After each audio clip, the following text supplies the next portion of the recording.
શ્રી હનુમાન પુરાણ પુષ્પ 102 અર્જુનના ધ્વજના રક્ષક શ્રી હનુમાન.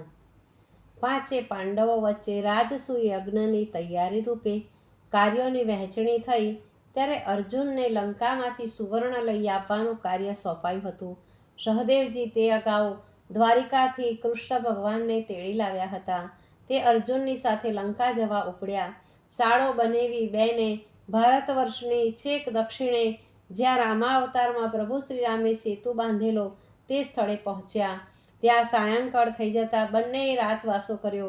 સંધ્યા સમયે બંને સમુદ્ર કિનારે ફરવા નીકળ્યા. સમુદ્રમાં ગંજાવર મોજા વચ્ચે પાતળી પાંથી જેવો સેતુબંધ જોઈ અર્જુનથી ગર્વમાં બોલાઈ ગયો. મેં સાંભળ્યું છે કે રામ તો મોટા બાણાવળી કહેવાતા હતા.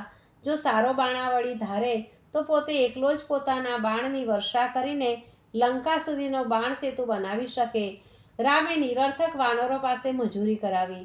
બરાબર આ જ સમયે હનુમાનજી પોતાના નિત્ય નિયમ અનુસાર સેતુબંધની પરિક્રમા કરવા ત્યાં આવેલા. તેમને કાને આ શબ્દો પડ્યા. તેમણે આ ઉચ્છૃંખલ રાજપુરુષનો ગર્વ દૂર કરવા વિચાર્યું. હનુમાનજીએ પ્રગટ થઈને પોતાનો પરિચય આપ્યો અને જણાવ્યું કે બાણ સેતુ મારા જેવા મહાકાય વાનરો જે શ્રી રામની વાનર સેનામાં અસંખ્ય હતા તેમનો ભાર ઉપાડી ન શકે. અર્જુનને એ વાત માન્યામાં ન આવી. બંને વચ્ચે શરત થઈ કે જો બાણ સેતુ હનુમાનના વજનથી ભાંગી જાય તો અર્જુને ગાંડીવ છોડી દેવું અને કદી ધનુષ્ય બાણ ધારણ ન કરવા, અને જો હનુમાનજીનું વજન બાણ સેતુ ઉંચકી શકે તો હનુમાનજીએ હંમેશ માટે અર્જુનની સેવા કરવી. અર્જુને તરત ગાંડીવ પર સરસંધાન કરી લંકા સુધીનો એક સુંદર મેઘધનુષના આકારનો બાણ સેતુ તૈયાર કર્યો. હનુમાનજી કૂદ્યા અને પોતાના એક હાથનો અંગૂઠો જરાક દબાવતા સેતુ તૂટી ગયો.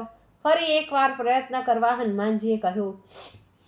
ફરી સેતુ બંધાયો અને હનુમાનજીએ સહેજ પગ મૂકતા જ તે તૂટી પડ્યો.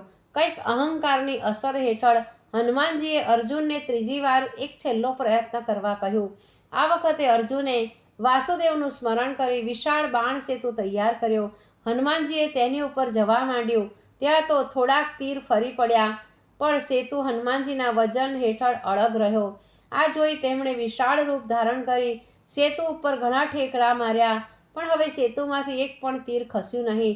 હારીને હનુમાનજી અર્જુન પાસે આવતા હતા ત્યાં તેમનું ધ્યાન અર્જુનના રથમાં બેસી રહેલા દિવ્ય પુરુષ ઉપર પડ્યું. દ્રષ્ટિ સંધાન થતાં ચમત્કાર થયો. હનુમાનજી એમના તરફ ચાલવા લાગ્યા. નજીક જતાં જોયું કે કૃષ્ણ ભગવાનના વાંસામાંથી લોહી વહી રહ્યું છે. હનુમાનજી એ બાજુ વળ્યા એટલે અર્જુનની નજર પણ રથ તરફ અને રથમાં બેઠેલા કૃષ્ણ ભગવાનની લોહીથી લથબથ થઈ ગયેલી પીઠ ઉપર પડી. એ અકળાઈને દોડ્યા. હનુમાનજી તો નીચે ભોય ઉપર સાષ્ટાંગ દંડવત નમસ્કાર કરી રહ્યા હતા. અર્જુને પ્રભુને પૂછ્યું ત્યારે વાસુદેવ બોલ્યા, તારા સેતુની બજરંગબલીના વજન સામે રક્ષા કરવા હું કાચબા રૂપે સેતુને નીચે ગોઠવાયો હતો. ત્યાં થોડોક સેતુ ખર્યો, એના બાણ મને ભોંકાઈ ગયા.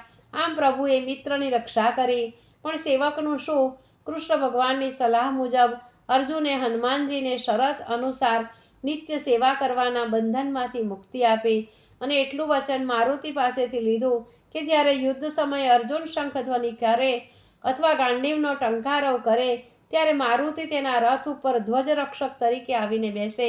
આમ અર્જુન હવે કપિધ્વજ બન્યા.